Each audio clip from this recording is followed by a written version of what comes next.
j'espère que vous allez bien. Donc aujourd'hui on se retrouve pour une nouvelle vidéo et c'est une vidéo que vous m'avez demandé parce que quand j'ai fait récemment mon maquillage de mariée, vous m'aviez dit aussi que ça serait pratique d'avoir un look pour assister à un mariage. Donc c'est ce que je vous ai fait aujourd'hui. En fait c'est un look qui pourrait convenir pour plein d'occasions, donc même si vous n'allez pas à un mariage bientôt, c'est pas grave, vous pourriez le porter vraiment pour n'importe quelle occasion, un peu chic, pour un bal, quelqu'un qui se maquille pas trop, je pense que ça peut amplement convenir. Et aussi bien sûr ça pourrait faire toujours pour une demoiselle d'honneur, mais ça c'est plus spécifique parce que souvent on va avoir déjà une couleur de robe et tout. En fait j'ai vraiment essayé de faire un look qui correspond à le plus de choses possible, donc qui va aller à toutes les formes de yeux, toutes les couleurs d'iris.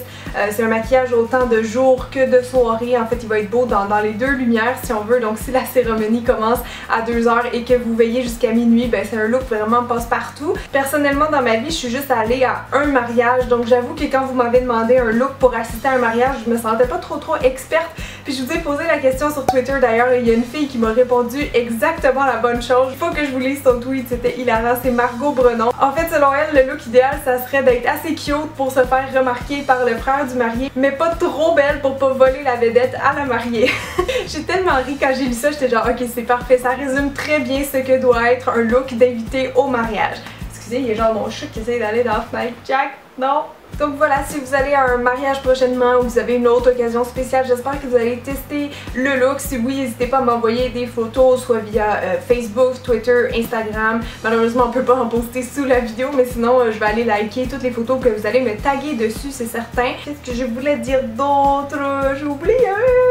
Ah oui, et c'est une autre vidéo qui est en collaboration avec L'Oréal, donc moi j'aime ça ces vidéos-là parce que ça prouve qu'on peut faire vraiment des beaux looks avec des produits abordables, donc j'espère que ça fait votre affaire vous aussi.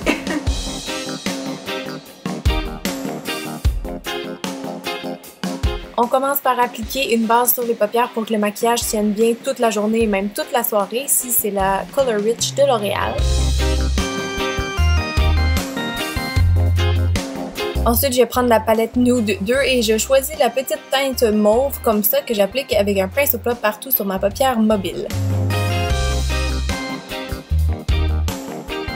Ensuite, je viens creuser un peu mes yeux avec un fard brun mat. C'est important que la couleur soit mate si vous voulez vraiment que ça fasse un effet d'ombrage.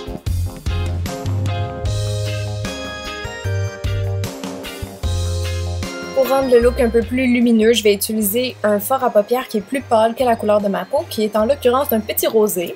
Maintenant, je vais prendre un autre produit simplement parce que je voulais avoir la petite teinte mauve que je trouvais bien belle, est un peu scintillante comme vous voyez. Donc ça, je tapote ça par-dessus mon espèce de mauve un peu prune pour le rendre un peu plus éclatant. Et je vais aussi mettre de la couleur mauve mélangée avec le brun que j'ai pris en haut des yeux, en bas, avec un petit pinceau plat comme ça. Maintenant, je vais aller souligner mon regard avec le Super Liner de L'Oréal. C'est vraiment un de mes eyeliners préférés de pharmacie, toutes marques confondues. Je pense que vous le savez, je l'utilise vraiment souvent dans mes vidéos. Et je vais faire un petit œil de chat au coin externe parce que je trouve que ça fait toujours plus élégant.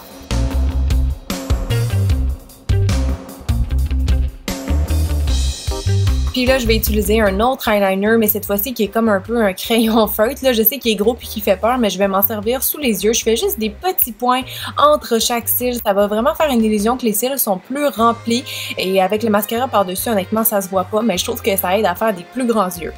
Parlant de mascara, je vais utiliser un autre de mes coups de cœur en pharmacie, c'est le Miss Manga Rock. Je l'aime vraiment plus que la première édition, je dois vous dire. De toute façon, j'avais fait une première impression dessus. Si vous aviez pas vu, là, j'ai vraiment beaucoup aimé. Mais avant ça, je viens évidemment recourber mes cils.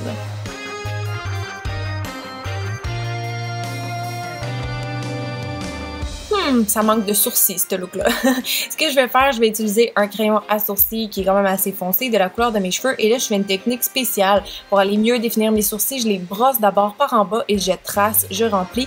Et ensuite, je fais le contraire. Je brosse les poils vers le haut et je remplis à nouveau, mais par en bas. Donc, je sais pas si c'est clair, mais des fois, je trouve que ça aide vraiment, quand on n'a pas une forme très définie comme la mienne, je trouve vraiment que ça aide à remplir.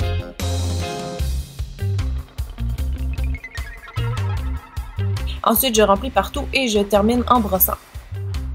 Et pour terminer les yeux, avant de passer au teint, je vais juste mettre un peu de gel à sourcils transparent pour fixer le beau travail. Donc une fois que j'ai démaquillé tout ce qui était tombé sous mes yeux, je vais appliquer un cache-cerne en crème qui est un peu jaunâtre, comme mes cernes sont assez violettes, en fait sont tout le temps un peu bleu mauve, là, donc c'est la couleur complémentaire qui est idéale pour cacher ça. Et j'estompe le tout avec une éponge. Vous voyez que j'en ai mis aussi sur mon menton et autour du nez, parce que j'avais un peu plus de rougeur à cet endroit-là et ça va être plus couvrant que le produit suivant que je vais appliquer. Je sais pas pourquoi j'ai fait cette face-là, mais pour mon teint, donc j'ai choisi d'utiliser une bébé crème parce que premièrement, je l'aime vraiment beaucoup. C'est un de mes must-have pour l'été parce qu'il y a un FPS 50, donc si vous allez à un mariage qui est extérieur, genre un mariage à la plage ou autre, ben c'est important de mettre un FPS en dessous de votre fond de teint s'il en contient pas. C'est parce que vous voulez pas avoir un coup de soleil sur les photos. Bon, là, je vais faire un petit tour de passe-passe. Je vais utiliser le produit que je compte utiliser pour mes lèvres, en fait, qui est une encre, donc ça tâche. Et je le mets avec un petit pinceau synthétique comme ça sur mes joues. Parce que comme c'est une encre pour les lèvres, ben ça marche aussi sur le teint et ça va tenir vraiment toute la journée. Par-dessus ça, je vais venir fixer, en fait, mon maquillage avec une poudre compacte. C'est juste une poudre un peu transparente. Là, j'en mets vraiment pas beaucoup. C'est juste pour fixer et matifier. Et pour réchauffer un petit peu mon teint, je vais utiliser la même poudre, mais en plus foncé. Donc, je l'applique un petit peu comme un bronzer là, sur les côtés du visage et dans le creux de joue. Maintenant, pour fixer mon maquillage, j'utilise ce spray-là. Je me dis que ça peut jamais faire de tort là, quand il fait super chaud comme ces journées-là. Et sur mes lèvres, ben, j'utilise à nouveau l'encre en fait que j'ai mis sur mes joues. Là, je lui donne sa vraie fonction. Et j'ai pris une petite teinte un peu framboise parce que je trouvais que ça faisait beau là, d'avoir une petite couleur sur les lèvres. Et voilà donc pour la partie maquillage. Maintenant, on va passer aux cheveux. Je vais commencer par me faire une raie un peu sur le côté parce que je voyais vraiment comme un look de cheveux sur le côté. Je sais pas, je me dis que pour un mariage, il faut comme pas avoir un chignon aussi intense que la mariée. Donc, je voulais faire quelque chose un peu off up, off down. Donc, ce que je fais, c'est que je les crêpe un peu, là, juste pour leur donner un peu plus de oomph.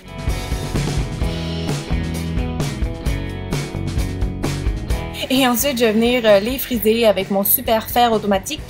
Donc, je vais me faire des belles boucles parfaites partout que je vais venir fixer avec mon fixatif Elnet à l'huile d'argan.